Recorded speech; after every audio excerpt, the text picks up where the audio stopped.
Welcome to the Dr. Michele Show, Mind Matters. Today I'm talking with Dr. Patrick Dix, King of Automation. He's here to prepare us for the AI takeover. Stay tuned for the conversation. We'll be right back.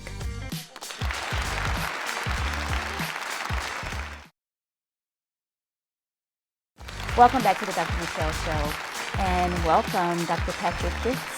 Thank you for having me. I appreciate it. So you're the king of automation. Yes. And you're going to tell us all about how we can prepare for the AI takeover. Before we get into all of that, what's your background? My background is computer science. As you know, I grew up in a farm on South Carolina, Williston, South Carolina. And my dad had an auto paint and body shop. So once he got drafted out of the Vietnam War and came back home, he started and he trained in how to fix cars. And the evolution of learning how things fixed, he took my brother and I down there with him. And I've always just been inquisitive about how things work. And that led to me being more in depth with computers and hardware and software. And that led me to where I'm at now. Wonderful. Yeah. So you kind of like psychologists, we're always interested in how things work, how people work, how the brain works. Yeah. And so we need you right now more than ever, because one of the things you said during our conversation is that you've been talking about AI for a long time. Yes. And people weren't listening to you. They were kind of treating you like this conspiracy theorist or something. So what is AI all about? We're hearing more and more about it now, but this is not new, especially not to you, based on what we were talking about. No, it's not new. It's actually been around since the 1950s. And to sum up artificial intelligence with your audience, artificial intelligence basically is replacing humans and using a process to make things more efficient. So when you hear the word efficiency in a company or organization, it's all about efficiency and saving money. Now, the word artificial intelligence, when you hear the first word, artificial means it's man-made, like synthetic. So regardless of what people think, this language still and must have inputs on how to produce content and how to generate outputs. It seems like it can't compete with a human, but maybe I'm wrong? It can compete with a human. It can actually do things more efficient than a human, but it is learning from the data that it is getting inputs in that humans actually create. So in computer programming, one of the first things I learned was garbage in, garbage out. So if there's garbage going into artificial intelligence, it's going to produce garbage. So the better the information that it's getting, the better the outputs will be. The human has to be smarter than the robot, basically, Yes. in order to create something efficient. Yes. What about being able to relate to people? I know sometimes I'll call and I'll call a company, and what you get is press 1 if you need this department, press 2, and then when you try to say something, there's like sometimes there's this generic response. I need help with my shoes. They're still saying, okay, we can help you, with your earrings or something. It's just like totally unrelated. How does that trump a human? Well, the language uses something called machine learning. Machine learning is learning how a human will compete. Let's say you're on a line working at a manufacturing plant. They may put these cameras around you, they may put these sensors around you. It is actually learning how a human replicates those motions. So what companies and organizations are doing are using this to cut down on human personnel to say, hey, we have minimal people here working. We want to make sure the system can filter out and maybe help someone before it actually gets to you. So who's the, most at risk when it comes to AI in terms of, if there's a risk of job loss? Baby boomers, you have women, and you have minorities. Everyone is going to be at risk for it. No one's going to go unscathed by it, but the women are at risk because women work a lot of administrative jobs. And also with minorities, due to lack of social and its lack of communication and educational skill sets. And we have baby boomers. If you think about it now, much medicine is done by telemedicine. My friend, she's a gynecologist. She told me after she does her post-surgery appointments, they do many of them by FaceTime. And with you being a psychologist, you can see patients from all over the world via phone once they sign up and do the HIPAA release, et cetera.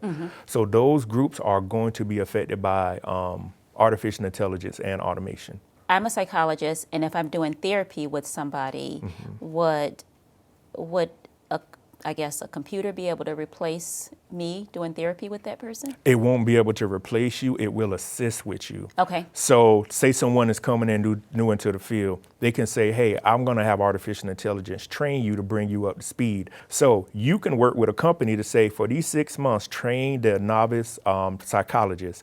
You can still gradually do what you need to do. Then you could say, put them on phase 2. Before, you couldn't move forward unless you brought that other person up to date with you. So they're able, as we call, to do CBT, which is computer-based training. Well, that's cognitive behavioral therapy in my world, CBT. Yeah. So basically, what I hear you saying is that, like, so my job would be safe, but my assistant's job may not be so safe because I can train that computer to do basically what I would have my assistant doing. Your assistant's job would not be safe, but if your assistant would go train and earn a different skill set, we call that a transferable skill set.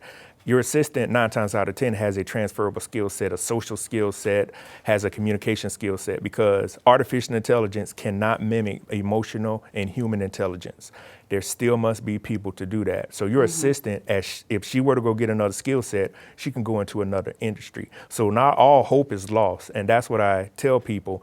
Just because your job is going to be eliminated doesn't mean you can't get another one, but you have to go get another skill set to get a new job. Yeah, there's a lot of stress associated with knowing your job will be eliminated, because so people are not in a position emotionally to just say, hey, I'm just going to enroll into this program, because they've been doing it this way maybe for 30 years, and maybe they were getting close to retirement, and now it's like, you mean to tell me I need to go back to school and learn something new? Well, you're going to have to go back to school. First of all, if you've been in a job for 30 years, you have to think about retirement, pension, et cetera. The next thing you have to think about, do you have enough money to last you to the end of life? Let's be honest with the inflation. Most people don't. Yes, with the inflation and the rate of everything now, people must go back to school. And you could train at school online. You can go in person. The University of South Carolina, I saw they released last week, if a child, let's say they graduate at the top of their class and their household income is below $80,000, they will pay for the full ride. On that note, we're going to come back with that. We're going to take a Okay. quick break. See you in a minute.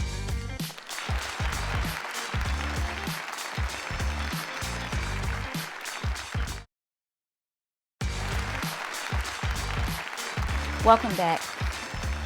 So, Dr. Patrick, you were saying that there are programs being put in place to help people. Yes. So the University of South Carolina, where I'm at, it's about 45 minutes, Columbia, South Carolina. If you graduate in the top 10% of your class and your household income is below $80,000, coming starting the fall of 2024, the University of South Carolina will pay for your full ride. And you have schools that are begging to get people. You have companies that are willing to help pay for student loans because they cannot find workers. So there is help out there for everyone. Just because you're a certain race or gender or social economic class does not mean you're going to be left behind if you prepare. There is time. I want everybody to remember, there is time to prepare for what's going to happen. And the tools are being created, but if you don't prepare, then you're going to be left out, or as we say, become obsolete. So when I hear you say there is time to prepare for what's going to happen, you know, that right there alone, statements like that can cause a lot of anxiety. And you're saying, well, it's a fact of life, so you better start preparing. What's actually going to happen? The world is in the 4th Industrial Revolution. We are in a digital world.